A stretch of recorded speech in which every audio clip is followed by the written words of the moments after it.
Welcome to Our Girl Relationships. We talk about the problems people face in their day to day lives. Let's start with the video. My fiance's jealous best friend tried to ruin our relationship. I'm so glad I trusted my instincts and relationships before believing her lies. I got engaged to my fiance after 6 years of dating. We're the kind of people who never really wanted to get married in the first place, so we were happy with just being together. We moved in together after a year of dating and have been living together ever since. 2 years ago, my fiance became pregnant unexpectedly. We weren't planning to have kids anytime soon, but both of us ended up being happy about it and we were excited to start a family together. The baby was born and it really changed things between us. We started talking about marriage and all that. Neither of us wanted a huge wedding, but I proposed to her in our living room, and we started to talk about going to the courthouse for a small ceremony, followed by a dinner with our parents, siblings, and best friends. Our baby boy is the most wonderful child, and we were just a really happy family together. Oh, I guess I should say that our baby has Down syndrome. This doesn't change anything, but it's important to the story, so I'm just mentioning it. We set a date for the wedding on a long weekend so everyone could make it. But just 5 days before the wedding, I got a text from my fiance's best friend, Chrissy, saying that there was something important she needed to tell me. She told me not to say anything to my fiance. This was a little odd because in the time that I've known the girl, we've hardly met, just the two of us without my fiance present. I thought she must be planning some sort of surprise for my fiance and didn't think much about it. I told her we can meet during my lunch break at work, and she agreed to come to this cafe near my work. Again, before meeting her, I didn't think much of it. Now I wish someone had warned me. I walked into the cafe and saw her waiting for me. I made my way to her and sat down. I could see from the beginning that she looked pretty uncomfortable.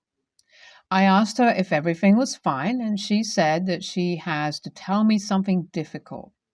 I started getting concerned at that point. She told me to brace for it and said something so shocking that I thought it was some awful joke. She told me that my baby boy wasn't biologically mine. She went on to say that he was conceived on her birthday when she went out with my fiance, and they both got very drunk, and my fiance hooked up with some guy they met at the bar. I didn't know how to process this.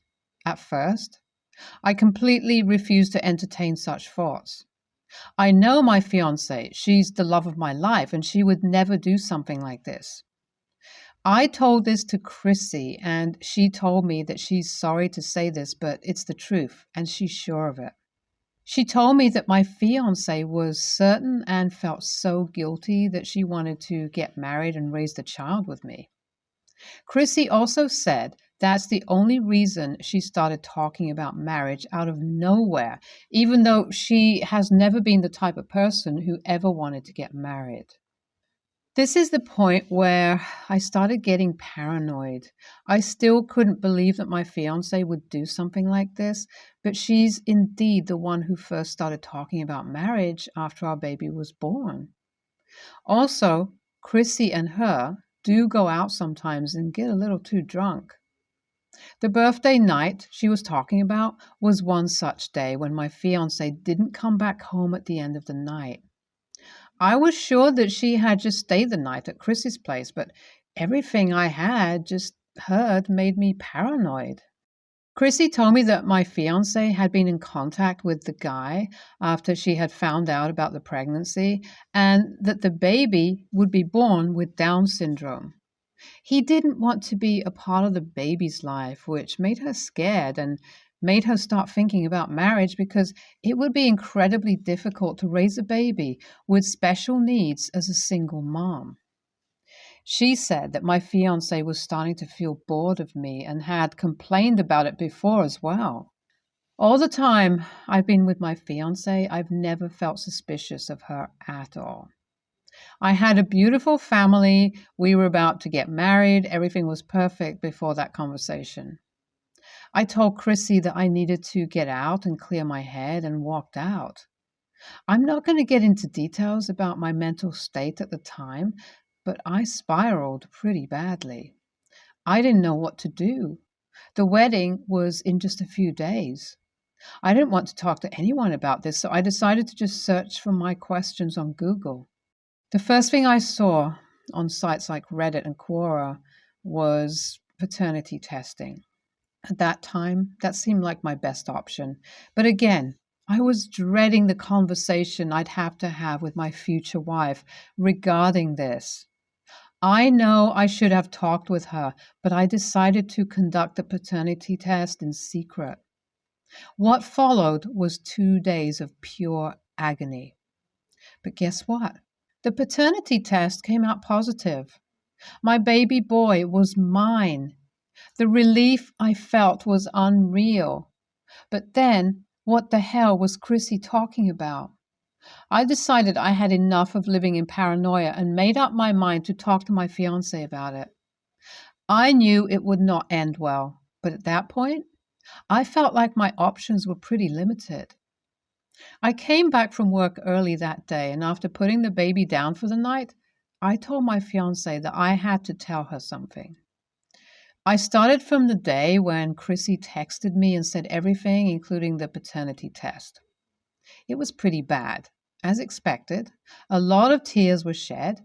I felt like the biggest jerk in the world, but had to do what I did. Whatever Chrissy had said was obviously a lie, though. So we had to find out why. We decided that my fiance would text her saying, I want to call off the wedding and ask her to come over. And when she did, we would confront her together. After sending the text, we waited for Christy. She came pretty soon, looking extremely agitated. She sat down in the living room and was just about to say something when I walked in. She froze the moment she saw me. I asked her why she tried to destroy our beautiful family. My fiance was crying at that point, saying that she couldn't have imagined in her worst nightmare that her own best friend would try to do something like this. There was no point in denying it. So she broke down and explained everything.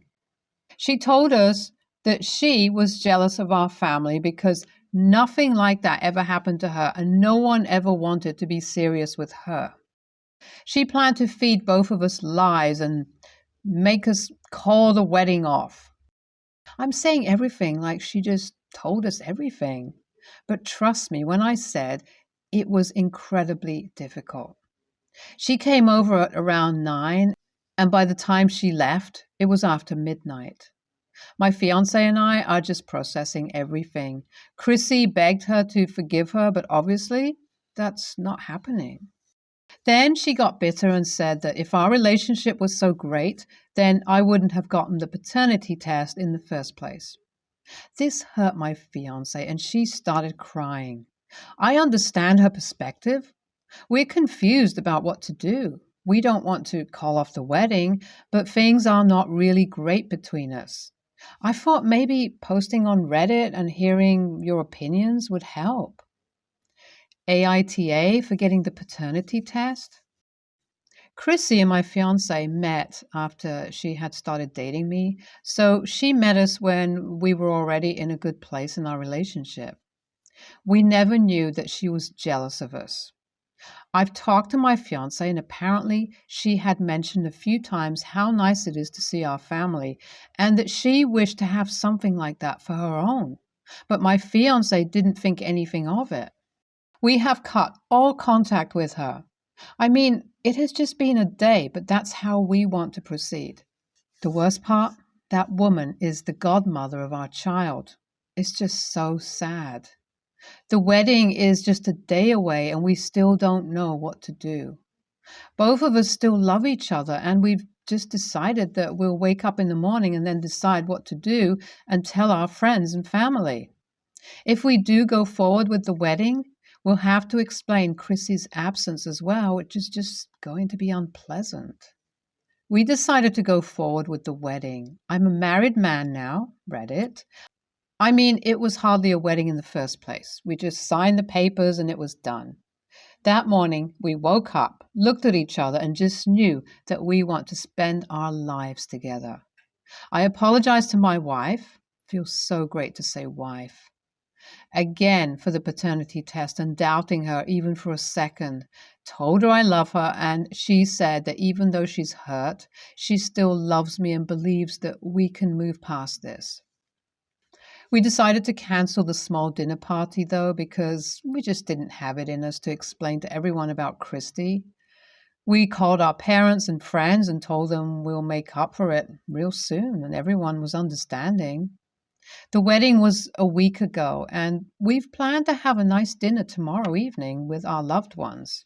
We've been working on communicating better and building trust, and might even see a couples therapist.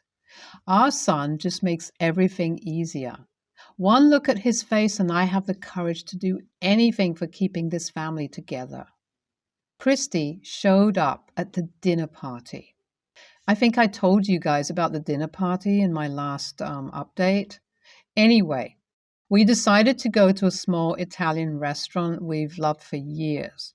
We reached early thanks to our amazing babysitter, and we were just waiting for everyone to come when suddenly Christy walked in. First, when I saw her, I was hoping this was just an unfortunate coincidence, but she started looking around and making her way towards us. She reached our table, and before we could say anything, told us that she had found out about the party from a mutual friend who doesn't know what was going on. She apologized again and begged us to forgive her, but I told her if she doesn't leave, I would create a scene with the restaurant management. She left the restaurant crying. Fortunately, that was before any of our guests had arrived. After everyone had finished eating, we told them about what happened with Christy. I hope she doesn't bother me or my wife again in future. YTA, so you've been with this woman for 6 years and still believes some lies someone said and did the whole paternity test behind her back? I can't believe she married you. You're incredibly lucky, and I hope you cherish her forever. NTA, that was your fiance's best friend. I can understand why the circumstances might have made you paranoid. It was not a smart decision not to have a conversation with your wife, but again, you are under a lot of stress. I'm glad you and the wife have decided to work through this. Congratulations on the wedding, and best regards to your lovely family. I, 29 male, found out that I have a 10-year-old daughter. It's a long story of how I found out, but just to be clear, yes, sure, she is mine. I've been trying to get to know her, and she stays with me a lot. I've decided this is the right time to introduce her to my family. I have a big family with so many siblings and nibblings. They know about my daughter, and some of them have met her, but some of my siblings that I'm not very close to or who live in another city haven't met her yet. My siblings and I stay the entire holiday in our parents' home, and this year I'm taking my daughter with me. Every Christmas, my siblings make a list of gifts. This list is for all the kids in the family, and it's designed so that every kid will have the same gifts, and no one will get upset that someone else is getting a better gift. It's also designed so that all my siblings, even the ones who don't have good jobs, can afford it. My sister sent me this year's list and told me this is what I should get for my child this year. I looked at the list, and it was mostly clothing and like one toy of our choice. I told her, I'm sorry, but this is my daughter's first Christmas with me, and I'm not going to get such shitty gifts for her. I have my own list. She argued that every kid in the family is getting these gifts, and getting anything but these will make other kids upset. And I told her, I don't care. The other issue is that my siblings usually go there by train. I used to go with them, but it's a very long way and tiring. So I told her that this year I'll get plane tickets for me and kiddo, which made her madder, and she called me an a-hole. She has told all my siblings, and most of them are calling me an a-hole for not thinking about how their children will feel if I do this. Only two of my siblings are on my side, and the rest think I'm an a-hole. After reading the comments and thinking about it more, I decided not to go there for Christmas. I want to give her the best Christmas possible, and I can't do that if I'm focused on how everyone else is going to feel about it. We'll go there for a day or two so that she can meet the family, though. She actually looked relieved when I told her, LOL. I guess she was nervous about spending so much time with people who are basically strangers to her. I'll talk to her mom and see if we can give her a Christmas with both her parents instead. NTA, but you and your daughter have a separate Christmas gathering at your home, and explain the other situation is a family gathering with rules so no children will get upset. She is 10 and should be old enough to understand. The plane will give you more time alone with her, so your travel plans should not be an issue. YTA if you stay the course. You aren't doing your daughter any favors with your extended family and especially her new cousins by giving her preferential treatment. They are going to resent her if she suddenly becomes the long-lost golden child who gets her own special and better gifts. Don't put her in this position. It isn't fair. Instead, have your own private Christmas celebration, just the two of you, either before or after the big family get-together. Don't make it just about gifts, though. I don't remember many of the specific gifts I've gotten over the years, but I remember all of my family's Christmas Eve traditions, singing Christmas carols, reading our old pop-up book of the night before Christmas, preparing a plate of cookies and carrots for Santa and his reindeer. Make memories together that can become traditions over time, and respect your family's long-standing traditions in the process. My older brother is somewhat useless, but my parents love him. He mooches off everyone. My dad retired a few years ago and can no longer afford to support my brother and his stupidity. So over the last 5 years, I have lent my brother about $10,000, and he has paid back roughly $600. Well, he is getting married and he needs money for a honeymoon, like $2,000, which I can afford, but I don't really feel like lending him money I know I won't get back. I said no. He kept calling me and texting me saying that his fiancée deserves a good honeymoon and that I should help him out. I point out that my parents paid for his degree and I had to go into debt to get mine because they had nothing left for me after he took 6 years to graduate, and that he still owes me $9,400. Finally, he gets my parents to call me and ask for the money. LOL. I'm already LC with them. They owe me money too. They start trying to guilt me that I'm his little sister and I should love him enough to help, blah, blah, blah. After about a week of this crap, I lost it. I told them, fine, I will meet him at their house and help him out financially for the last time. I showed up and we sat down at the kitchen table.